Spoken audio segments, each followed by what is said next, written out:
अब इस सीरीज़ में हमारा टास्क है कि हमने अपने एम के लिए एक विजिबल डिस्प्ले क्रिएट करना है। यानी हमारी क्यू बॉल से फॉरवर्ड डायरेक्शन में एक लाइन जो है वो शो होगी और वो लाइन डिटेक्ट करेगी जो भी टारगेट बॉल हमारी कोलिजन जिसके साथ होने जा रही होगी या फिर कोलिजन जो रेल्स के साथ होगी, तो उसको हम डिटेक्ट करेंगे। ठीक है, इस ट्यूटोरियल में हम स्पेसिफिकली बात करेंगे सिर्फ लाइन रेंडर पे कि लाइन का हम डिस्प्ले किस तरह से क्रिएट करेंगे। तो अगर हम देखें, हमारे पास देखिए इस तरह का हम डिस्प्ले क्रिएट करेंगे जिसमें हमारे पास 3 लाइंस होंगी, जैसे एक फॉरवर्ड लाइंस होगी, फॉरवर्ड लाइन, और इसके अलावा हमारे पास 2 रिफ्लेक्टेड लाइंस होंगी। ठीक है, एक जो लाइन है वो हमारे पास टारगेट बॉल की डायरेक्शन को डिफाइन करेगी और दूसरी लाइन जो है हमारी क्यू बॉल की डायरेक्शन को, रिफ्लेक्टेड डायरेक्शन को डिफाइन करेगी। ठीक है, तो और इसके साथ हमारे पास यहाँ पर एक इमेजिनरी बॉल है। ठीक है, ये एक इमेजिनरी बॉल है 2D में जो कोलिजन्स को डिटेक्ट कर रही है, जो एक्चुअली में हमारे पास कोलिजन्स होंगी। तो ये सब हम लाइन रेंडर्स को यूज़ करते हुए करेंगे। तो क्या करेंगे हम, सबसे पहले तो एक लाइन रेंडर ऑब्जेक्ट जो है उसको अपने गेम में क्रिएट कर लेंगे। तो उसके लिए हम क्या करेंगे, राइट क्लिक और यहाँ से इफेक्ट्स और यहाँ से लाइन। ओके, ये हमारे पास एक लाइन आ गई, जैसे कि आप देख सकते हैं ये इस तरह से शो हो रही है अभी। ठीक है, अब देखें इसका डिस्प्ले हमें थोड़ा सा चेंज करना होगा। इसके लिए हम क्या करेंगे, एक मटेरियल क्रिएट कर लेंगे। ठीक है, हमारे पास ऑलरेडी एक मटेरियल क्रिएटेड है।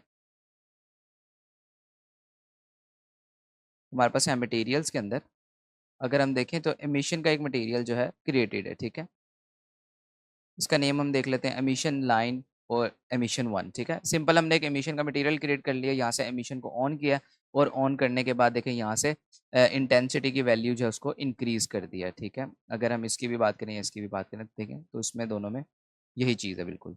अब इसको हम अप्लाई करेंगे। ठीक है, अभी देखें इसका डिफ़ॉल्ट मटेरियल जो है वो बिल्कुल भी अच्छा नहीं है, यानी कि जैसा हम चाहते हैं वैसा मटेरियल नहीं है। तो हम एक काम करते हैं, यहाँ से इसका मटेरियल चेंज करते हैं। सबसे पहले तो आप देख लीजिए कि इस ऑब्जेक्ट के ऊपर क्या-क्या कंपोनेंट्स हैं। इसके ऊपर ट्रांसफॉर्म कंपोनेंट है और साथ इसके ऊपर एक लाइन रेंडरर कंपोनेंट है और इसके साथ ये मटेरियल है जो इसके ऊपर अप्लाइड है। ठीक है, बस ये 2 कंपोनेंट्स हैं। आप चाहें तो सिंपल एक एम्प्टी क्रिएट करें और एम्प्टी क्रिएट करने के बाद उसके ऊपर लाइन रेंडरर कंपोनेंट जो है इसको अटैच करते हैं। तो सिंपल हमारे पास यही रिजल्ट आ जाएगा। ओके, तो अगर मटेरियल की बात करें, अभी हम मटेरियल इसका चेंज करने लगे। देखिए यहाँ से मटेरियल के सेक्शन को आप स्क्रॉल करेंगे। ओके, यहाँ से इसको एक्सपैंड करेंगे। एक्सपैंड करने के बाद अब यहाँ से मटेरियल जो है इसको सिलेक्ट कर लेंगे। ओके, देखें ये हमारे पास मटेरियल सिलेक्ट हो गया। अभी ये काफ़ी ज़्यादा ग्लो कर रहा है। ग्लो इसलिए कर रहा है क्योंकि हमारे पास यहाँ ग्लोबल वॉल्यूम के अंदर ब्लूम ऑन है। ओके, अगर हम चाहें तो ब्लूम को अभी के लिए ऑफ कर देंगे। ओके, तो ब्लूम ऑफ हो गया। अब देखें, अब हमें इसके यहाँ पर राउंड कॉर्नर्स चाहिए। ठीक है, यानी कि एजिस पर इसके राउंड कॉर्नर्स चाहिए, स्टार्ट में और एंड में। तो हम क्या करते हैं, देखिए यहाँ पर इसकी कुछ प्रॉपर्टीज़ हैं।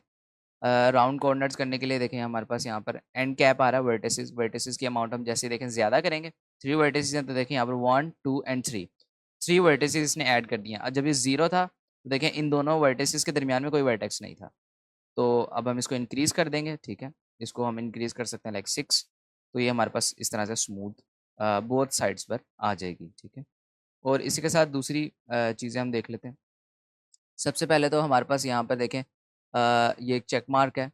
इससे हम क्या कर सकते हैं, इससे इसके पॉइंट्स, इंडिविजुअल पॉइंट्स को इस तरह से मूव कर सकते हैं। ठीक है, जिस तरह भी हम चाहें। ये एक मेथड है इनको मूव करने का, या अगर आप इस तरह नहीं करना चाहते तो आप क्या कर सकते हैं, देखें यहाँ पर पोजीशन, पोजीशन को आप स्क्रॉल करेंगे, देखें यहाँ से एक्सपेंड करेंगे तो देखें अभी कितना साइज है इसका 2, यानी कि इसके वर्टेक्स जो हैं वो 2 हैं। ठीक है, मेन वर्टेक्स जो हम यहाँ से ग्रैब कर रहे थे अभी वो 2 हैं। अगर हम इसको 5 कर देंगे, देखें वर्टेक्स 5 हो गए हैं, लेकिन सबकी पोजीशन क्या है हमारे पास, उन सबकी पोजीशन, एक ही पोजीशन जो है हमारे पास वो 0 है, बाकी सबकी 1-1 है। अगर मैं चाहूँ तो मैं यहाँ से पोजीशन बाकी सबकी भी चेंज कर सकता हूँ। जैसे देखें इसकी अगर मैं इसकी 1 कर दूँ, यहाँ से इसकी 1 कर दूँ और यहाँ से इसकी भी 1 कर दूँ और स्टार्टिंग जो है इसकी भी 1 कर दूँ। ठीक है, तो ये देखें इस तरह से हमारे पास डिस्प्ले जो है वो क्रिएट हो गया। आप चाहें तो आप इस पोजीशन के जो वर्टिसेस हैं इनको आप स्क्रिप्टिंग के थ्रू भी चेंज कर सकते हैं। ठीक है, और इसके साथ-साथ देखें हमारे पास यहाँ पर अगर मैं इसको भी राउंड करना चाहता हूँ तो इसको भी राउंड कर सकते हैं। देखिए यहाँ से इन वर्टिसेस की वैल्यू को इंक्रीज़ कर लेंगे। ओके, तो वर्टिसेस इंक्रीज़ करने के बाद देखिए हमारे पास यहाँ अभी ये लैग इसलिए कर रहा है क्योंकि हमारे वर्टिसेस जो हैं वो एक-दूसरे से कोलाइड कर रहे हैं। तो जब हम देखें वर्टिसेस जो है उनको चेंज करेंगे उनकी वैल्यूज़ को, तो हमारे पास इस तरह से डिस्प्ले जो है देखें ये क्रिएट हो जाएगा। ठीक है, ये लाइन के लिए हमारे पास काम करेगा। अब अगर मैं वॉल्यूम अगर मैं ब्लूम को ऑन कर दूं तो आप देखेंगे कि इस तरह से हमारे पास एक लाइट का सोर्स भी बन जाएगा। ठीक है, तो मोस्ट ऑफ द गेम्स में इस तरह से यूज़ होते हैं। इसके साथ देखें हमारे पास यहाँ पर विड्थ है। विड्थ जो इसकी हमारे पास चौड़ाई है, इसको हम यहाँ से कंट्रोल कर सकते हैं। ठीक है, और इसके साथ साथ हम यहाँ पर मल्टीपल पॉइंट्स भी जो है उसे ऐड कर सकते हैं। राइट क्लिक ऐड की और इसको देखें, ये हम इस तरह से ऐड भी कर सकते हैं। ठीक है, यानी कि इसकी विड्थ जो है हम वेरिएबल उसको रख सकते हैं। देखें, ठीक है, तो इस तरह से इसकी विड्थ जो है वो हमारे पास शो होगी। ओके, ये देखिए, ये दरमियान से लो है और बाकी सब इंक्रीज हो गई। ठीक है, और इसके साथ देखें यहाँ पर हमारे पास नीचे इसका कलर है। कलर हम असाइन कर सकते हैं, बट हमने क्योंकि हम मटेरियल को अप्लाई किया है वो भी एमिशन वाला, तो इस वजह से कलर यहाँ से हम चेंज नहीं करेंगे। और इसी के साथ देखें यहाँ पर व्यू है। व्यू को हम चेंज कर सकते हैं। देखें व्यू और हमारे पास ट्रांसफॉर्म जेड, इसका क्या पर्पज़ है? इसका पर्पज़ ये है कि देखें जब मैं अपने व्यू को चेंज करता हूँ तो विड्थ देखें इसकी चेंज नहीं हो रही, क्योंकि ये ऑलवेज फेस कर रहा है मेरे व्यू को। ठीक है, मेरे कैमरा को, जो ये मेरे पास व्यू पोर्ट में शो हो रहा है मुझे, ये हमेशा मुझे ही फेस कर रहा है। ठीक है, लेकिन अगर हम यहाँ से इसको व्यू की जगह हम ट्रांसफॉर्म जेड रख देते हैं तो आप देखें यहाँ से ये गायब हो चुका है, क्योंकि अब ये 3D स्पेस में एग्जिस्ट करता है। ठीक है, ये देखें अब ये मेरे व्यू के अकॉर्डिंग नहीं चेंज हो रहा। ओके, ये देखें पहले मेरे व्यू के अकॉर्डिंग हो रहा था, अभी व्यू के अकॉर्डिंग चेंज नहीं हो रहा था। ठीक है, तो ये सिर्फ इनमें डिफर है। और इसके साथ जो हमारे पास फर्दर ये हमने मटेरियल के बारे में बात कर ली है, बाकी जो सेटिंग्स हैं, और देखें इसके साथ वर्ल्ड स्पेस है। वर्ल्ड स्पेस पर अगर हम क्लिक करेंगे तो ये ऑटोमेटिक हमारे पास ओरिजिन पे शिफ्ट हो जाएगा।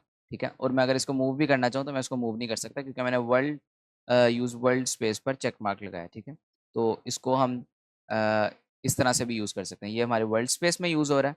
वर्ल्ड स्पेस के कोऑर्डिनेट्स जो हमारे पास यहाँ पर इसके पोजीशन के कोऑर्डिनेट्स हैं, वर्ल्ड स्पेस के कोऑर्डिनेट्स हैं। इसके अलावा हमारे पास जो इसके लोकल कोऑर्डिनेट्स हैं वो ये हैं। तो इस तरह से हम यूज़ कर सकते हैं। इसके अलावा लाइटनिंग ऑन और इसके अलावा शैडो कास्ट, ये हमने ये बाकी जो सेटिंग्स हैं ये जैसे बाकी ऑब्जेक्ट्स की होती हैं। ठीक है, प्रॉप्स जो है उसे ऑफ रखा हुआ है।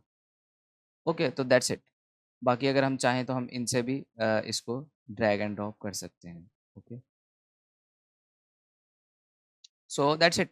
अब नेक्स्ट आने वाले ट्यूटोरियल्स में हम इनको स्क्रिप्टिंग के थ्रू इनका बिहेवियर चेंज करेंगे। ठीक है, और इस तरह से इनका बिहेवियर को सेट करेंगे। ठीक है, जैसे हमारे पास यहाँ पर 3 लाइंस आ रही हैं और इसके साथ हमारे पास इमेजिनरी बॉल है। ओके, तो इस तरह से हम आने वाले ट्यूटोरियल्स में इसको स्क्रिप्टिंग के थ्रू हम यहाँ पर सेट करेंगे। So that's all.